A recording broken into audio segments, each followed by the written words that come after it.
అప్పుల బాధలు వెంటాడుతున్నాయా? అయితే 6 JVR వారి జాతిరత్నాలు ధరించండి.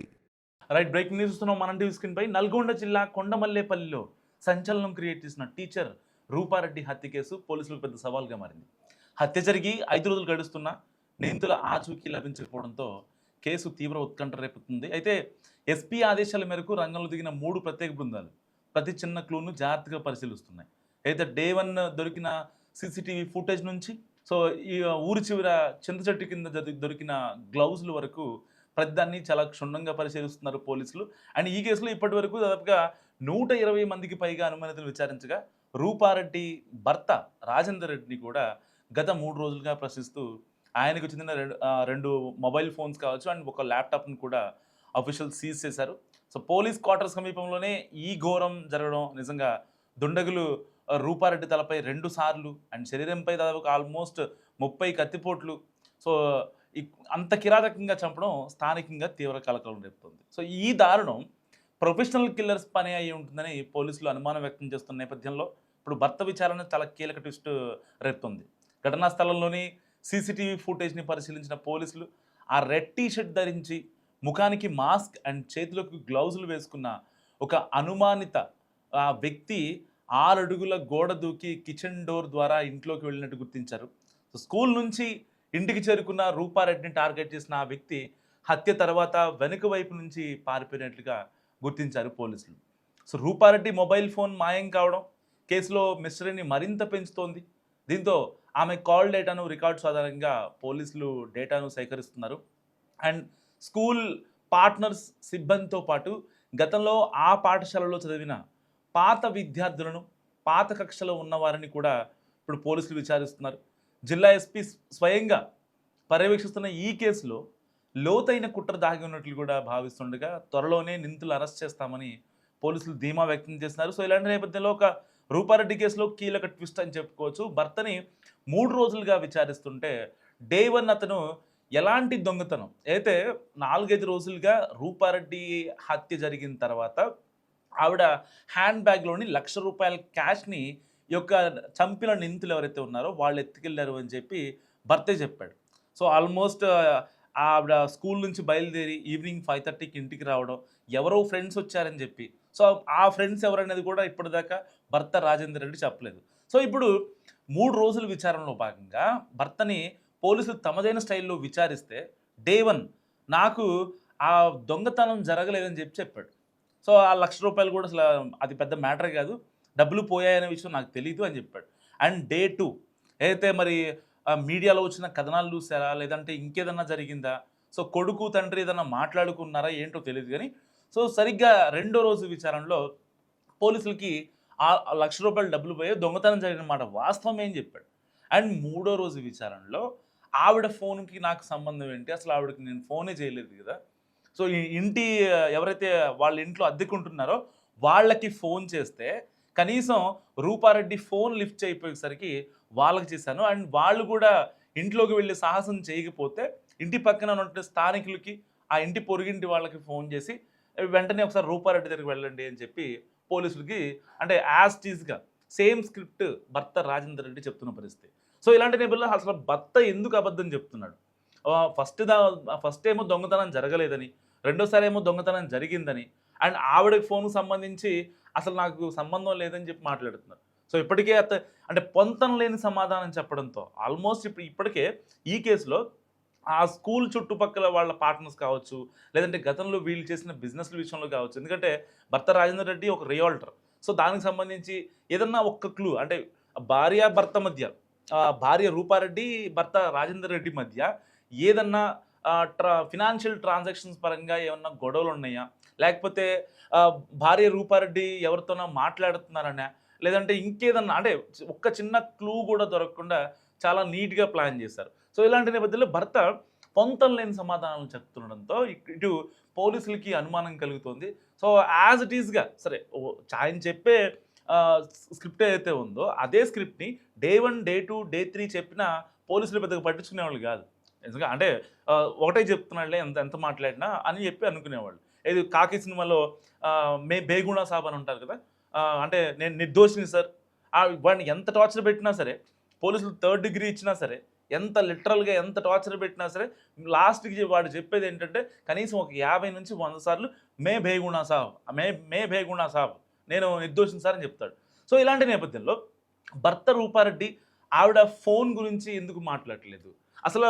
అంటే ఇక్కడ భర్త రాజేందర్ రెడ్డి ఆ రోజున సరిగ్గా ఏదైతే ఆ రూపారెడ్డి హత్య జరిగిన రోజున సరిగ్గా ఈవినింగ్ 5:30 నా ఫ్రెండ్స్ వచ్చారని చెప్పి స్కూల్ నుంచి కొండమల్లేపల్లికి వచ్చింది కదా, మరి ఆ నల్గొండకి మనవడు ఎందుకు రాలేదు, భర్త రాజేందర్ రెడ్డి ఎందుకు రాలేదు, అండ్ కొడుకుని చూసిన తర్వాత హైదరాబాద్లోనే ఎందుకు స్ట్రక్ అవ్వాల్సి వచ్చింది? అది పద్ధతి ప్రకారం ప్లాన్ ప్రకారం జరిగిందా, లేదంటే అనుకోకుండా జరిగిందా? ఎందుకంటే ఆల్రెడీ వాళ్ళు వీకెండ్ వాళ్ళ కొడుకు దగ్గరికి వెళ్ళారు, చూడటానికి వెళ్ళారు, మాట్లాడారు. మళ్ళీ ఆవిడ ఒకటే నల్గొండ రావటం, అండ్ నల్గొండ నుంచి మళ్ళీ ఆవిడ కొండమల్లేపల్లికి రావడం, ఇవన్నీ కూడా చాలా అంటే ఫాస్ట్గా జరిగిపోయాయి. ఇక్కడ భర్త ప్రమేయం లేదు. ఎందుకంటే అసలు అంటే ఇంటి పక్కన వాళ్ళు స్థానికులు కావచ్చు, వీళ్ళ బంధువులు కావచ్చు, అండ్ యాజ్ ఎ రియాల్టర్గా ఉన్న రాజేందర్ రెడ్డి వాళ్ళ ఫ్రెండ్స్ కావచ్చు. సో భార్యని వదిలిపెట్టి ఉండడు అని చాలా కరాఖండిగా చాలా గట్టిగా చెప్తున్నారు. సో ఎవరు మాట్లాడినా కూడా మరి అలాంటి వ్యక్తి ఆవిడ చనిపోయే టైంలో ఏదైతే ఆ రెడ్ టీ షర్ట్ ధరించి ఉన్న వ్యక్తి వచ్చి లోపలికి వచ్చి ఆ బాడీ పైన కసా పొడిసి అరుస్తున్నా కానీ నోట్లో ఆ యొక్క క్లాత్స్ పెట్టి అంత దారుణంగా ఈ ఘాతుకం జరిగిన తర్వాత సో కనీసం ఆ భర్త రాజేందర్ రెడ్డి కళల్లో కనీసం ఒక పశ్చాత్తాపమో లేకపోతే అంటే హత్య ఆయనే చేశాడని కన్ఫర్మ్ చేయడం కాదు, కానీ అంటే 3 ముళ్ళు వేసి 7 అడుగులు నడిచి లైఫ్ లాంగ్ నీతో ఉంటాను అని చెప్పి మాట్లాడిన వ్యక్తి, అండ్ ఇన్నాళ్ళు ఎలాంటి గొడవలు రాకుండా చాలా జాగ్రత్తగా చూసుకున్నటువంటి వ్యక్తి మరి భార్య చనిపోతే అతనిలో ఆ బాధ ఎందుకు కనిపించలేదని చెప్పి కూడా ఇటు ఆయన ఫ్రెండ్స్ కావచ్చు, అండ్ వాళ్ళ బంధువులు కావచ్చు, అండ్ స్థానికులు కావచ్చు, వీళ్ళంతా మాట్లాడుతున్న పరిస్థితి. మరి ఇలాంటి నేపథ్యంలో గత కొద్ది రోజులుగా వాళ్ళ ఇంట్లో కొన్ని గొడవలు జరుగుతున్నాయి అని చెప్పి మాట్లాడుతుంది. నిజంగా ఆ గొడవలు మరి ఫినాన్షియల్ ట్రాన్సాక్షన్స్ గురించేనా, ఆ ఆర్థిక లావాదేవీల్లో నిజంగా ఏమన్నా గొడవలు ఉంటే ఇంకా భార్య రూపారెడ్డిని ఎట్టి పరిస్థితుల్లో అంటే కొంచెం పక్కకు జరిపేస్తే ఆవిడని సేఫ్గా పక్కకు జరిపేస్తే సో లూప్ లైన్లో ఉండదు కాబట్టి ఎట్టి పరిస్థితుల్లో ఫర్దర్గా వీళ్ళే చేసే ఛాన్స్ ఉంటుంది. అంటే వాళ్ళు ఏమనుకుంటున్నారో దానికే స్టిక్ ఆన్ అయ్యే ఛాన్స్ కూడా ఉండే అవకాశం ఉన్న నేపథ్యంలో మరి రూపారెడ్డిని ఎవరు చంపారు? నిజంగా ఇప్పుడు ఏదైతే ఆ సీసీటీవీ ఫుటేజ్ వెలుగులోకి వచ్చిందో రెడ్ టీ షర్ట్ వేసుకున్న వ్యక్తి వాళ్ళ ఇంటి వెనక నుంచి రావడం, అండ్ ఆవిడని పొడి చేసి ఆ హ్యాండ్ బ్యాగ్ తీసుకొని వెళ్తున్న ఆ డబ్బులు తీసుకొని వెళ్తున్నటువంటి విజువల్ చాలా క్రిస్టల్ క్లియర్గా కనిపిస్తుంది. మరి వీళ్ళని భర్తే అరేంజ్ చేశాడా, లేదంటే ఆ రోజున ఆయన లేకపోవడానికి అసలు కారణాలు ఏంటి అనేది కూడా పోలీసులు ఇప్పుడు ఎంక్వైరీ చేస్తున్న పరిస్థితి. ఇప్పటికే ఆల్మోస్ట్ 200 మందికి పైగా అనుమానితుల్ని ఏదైతే ఆ ఏరియాలో ఉంటారో లేకపోతే బయట నుంచి అంటే ప్రీ ప్లాన్డ్గా మర్డర్, అండ్ అంటే ఆల్మోస్ట్ బాడీపై 30 కత్తిపోట్లు అంటే మామూలు విషయం కాదు. సో ఒక ప్రొఫెషనల్ కిల్లర్ మాత్రమే ఇలాంటివి చేయగలడు. దెర్ ఈజ్ నో ఛాన్స్ అంటే వాళ్ళ తెలిసిన వాళ్ళు కావచ్చు, లేకపోతే ఇంకోళ్ళు కావచ్చు, అంత గమ్మున సాహసం చేయలేరు. సరే చంపేస్తే డైరెక్ట్గా ఒక కత్తిపోటుతో 2 కత్తిపోట్లు చేయొచ్చు, కానీ బాడీ పైన 30 కత్తిపోట్లు ఉన్నాయంటే జస్ట్ ఇమాజిన్. సో ఒక హై ప్రొఫెషనల్ కిల్లర్ మాత్రమే దీన్ని ఇలా ట్యాకిల్ చేయగలడు. సో ఇలాంటి నేపథ్యంలో అసలు అతన్ని పురమాయించింది ఎవరు? ఊరి చివర ఎక్కడో చింత చెట్టు కింద వెళ్ళి గ్లౌజులు పడేయాల్సిన అవసరం ఉంది.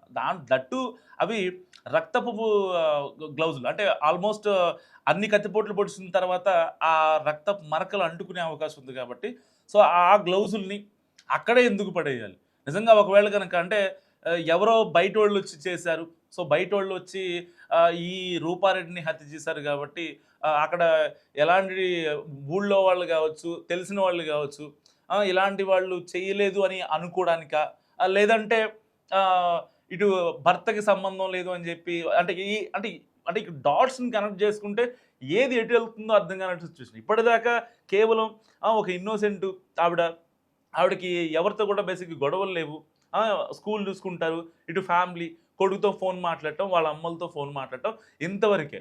ఎంత ఇన్నోసెంట్గా ఉండే రూపారెడ్డిని అంత కిరాతకంగా అరుస్తున్నా కూడా వదలకుండా పేగులు బయటికి తీసి మరి ఆవిడని అనంతలోకాలకి పంపించాల్సిన అవసరం, అంటే అంత క్రూరంగా చంపాల్సిన అవసరం ఏమొచ్చిందని చెప్పి చాలామంది మాట్లాడుకున్నారు. కానీ ఇప్పుడు భర్త యొక్క మూడో రోజు విచారణ తర్వాత పోలీసులకి మెంటల్ ఎక్కిపోయే ఒక క్లూ దొరికిందని చెప్పాలి. ఎందుకంటే భర్త పొంతన లేని సమాధానాలు చెప్తున్నాడు. అసలు ఫోన్ గురించి మాట్లాడట్లేదు.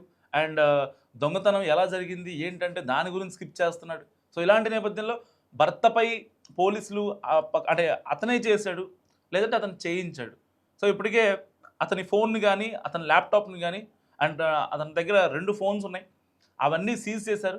సో లాస్ట్ కాల్ ఎవరికి వెళ్ళింది ఏంటనే దానిపై కూడా ఇప్పుడు పోలీసులు ఆరా తీస్తున్నారు. ఒకవేళ మరి ఆవిడ ఫోన్‌లో ఏముందనేది చూద్దామన్నా కూడా ఆవిడ ఫోన్ మిస్ అవ్వడం జరిగింది.